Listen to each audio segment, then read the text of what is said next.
Hey there, fellow investors. Today, we're diving into the world of Westpac Banking Corp, ASX, WBC, and exploring 4 quick ways to assess its share price. Now, I know what you're thinking, another stock analysis. But bear with me, because this is going to be a wild ride. So, let's get started and uncover some hidden gems in the banking sector. First things first, let's talk about the company itself.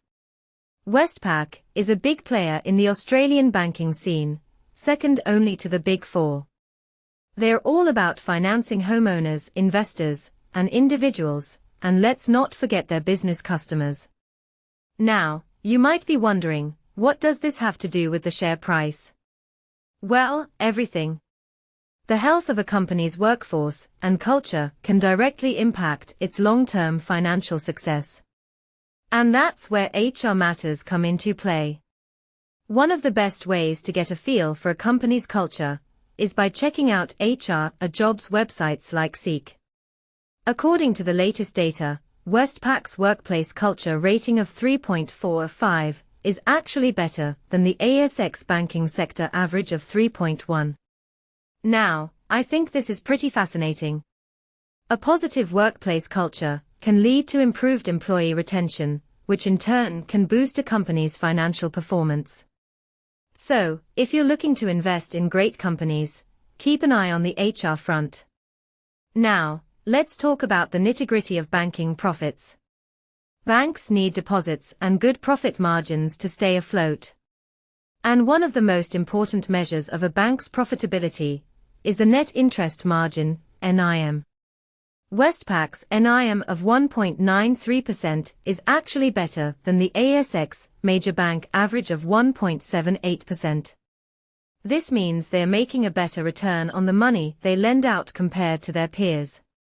And get this, 87% of Westpac's total income comes from lending. Now, that's a powerful metric. But wait, there's more. We can't talk about bank profitability without mentioning return on equity, ROE. ROE measures a bank's profit against its total shareholder equity.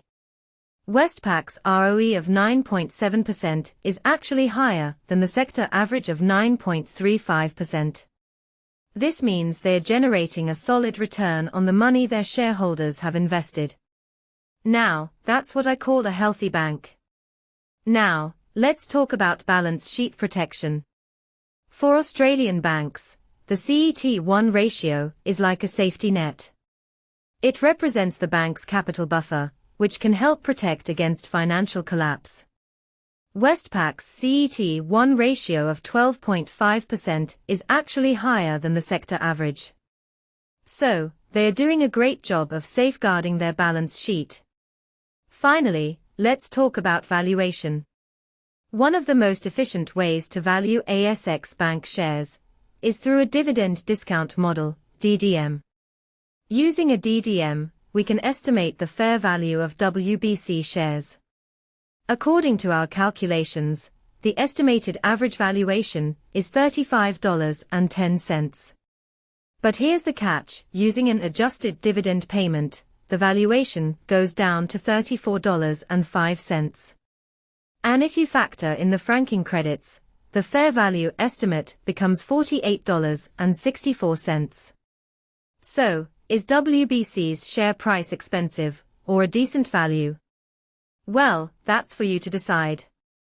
Now, I know what you're thinking, this is all well and good, but how do I make an informed investment decision? Well, that's where things get interesting. To truly understand a company, you need to dive deep into its annual reports and seek out alternative opinions. And that's where Rask Media comes in. We provide free investment reports and resources to help you make informed decisions. So, if you're serious about investing, don't miss out on our free investment report. It's like having a secret weapon in your investment arsenal. In conclusion, assessing the WBC share price is like piecing together a complex puzzle. But with the right tools and a keen eye for detail, you can uncover hidden gems and make informed investment decisions. So, what are you waiting for? Let's get out there and conquer the world of investing, one share price at a time.